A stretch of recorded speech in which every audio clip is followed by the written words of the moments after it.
2025, more collabs, more permanent improvements, more brawlers, and power level 12 won't be coming, at least not so soon. I'm Frank, the general manager for Brawl Stars, and here's our roadmap for 2025. First off, we will continue having time-limited events and collaborations with other brands. They're a great way for us to both attract new players and to re-engage with our previous players. So they're great for the game's growth and health. Also, it's just plain fun to work with iconic IPs. But we heard you. You also want permanent features and quality of life improvements, not just time-limited events. And we agree. So this is our plan. For every update in 2025, we want to add smaller permanent fixes and quality of life changes. Things like performance improvements, getting rid of annoying bugs, making it easier to choose brawlers and ranked, and so on and so forth. And for every other update, so about every 4 months, we would like to either release a new big feature or rework old ones that are not fun anymore or performing so well anymore, like Mega Pig. And that's the general structure we want to apply for updates in 2025. But now let's go deeper into each update and what we have planned. A new time-limited event is coming. I know, but it was already planned, and it's gonna be a fun one. There'll be a battle for Brawl Stars with Mortis on one side and Edgar on the other side. Maybe it's a battle for the worst teammate? We'll also make changes to everyone's favorite system, the trophy reset. It'll keep resetting trophies, but only after you reach 1000 trophies. So climbing up there is gonna be a lot easier. When it does reset, depending on how well you've played during the season, you will be rewarded with a new unique trophy box that has a chance to give you skins, including skins that currently cannot be obtained with Blink. We'll also introduce a new leaderboard besides the existing seasonal one, which will track all-time trophy achievements forever, so ladder warriors can show off even more. Yes, we know, you have a million questions right now, and those will be answered in the next Brawl Talk. The trophy road itself won't be changed for now, but it's something we would like to touch in the future. There's something big coming to Star Park these Brawly days, but we don't want to ruin the surprise yet.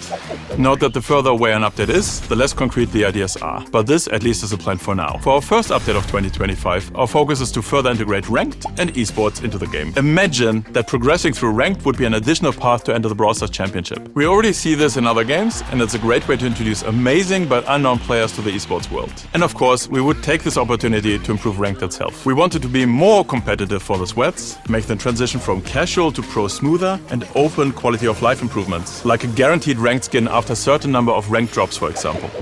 A really, really cool color. Can you guess what it could be? And some small improvements to gameplay alongside it.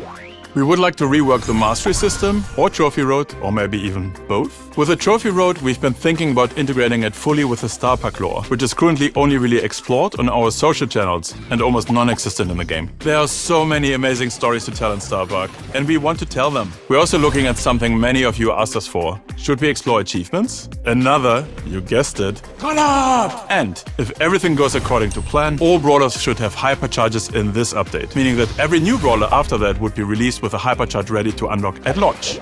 So, if everyone has a hypercharge, is it time for power level 12? No, we genuinely don't think that's the answer, but to be honest, we don't know what would be the next step. It's time to lock Adrian back in the design dungeon.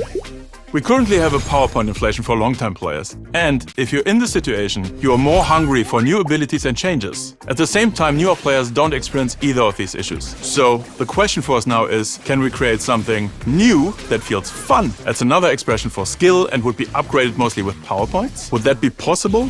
We think so. And finally, with the last update of 2025, we would like to tackle the map maker. Currently, it's very far from what we originally envisioned. Today it's cumbersome to greenlight maps. We would like to make it easy to share maps and make them playable with codes, so you can easily show them off online or to your friends. More options that would allow players to not only create maps, but explore new custom game modes and different activities. More like a sandbox experience than it's currently. And with this, we want to add even more encouragement for players to keep creating content for the game and make map maker alive again. These are not small tasks, and we'll probably need to start working on them simultaneously with other updates, but hopefully we'll make it happen.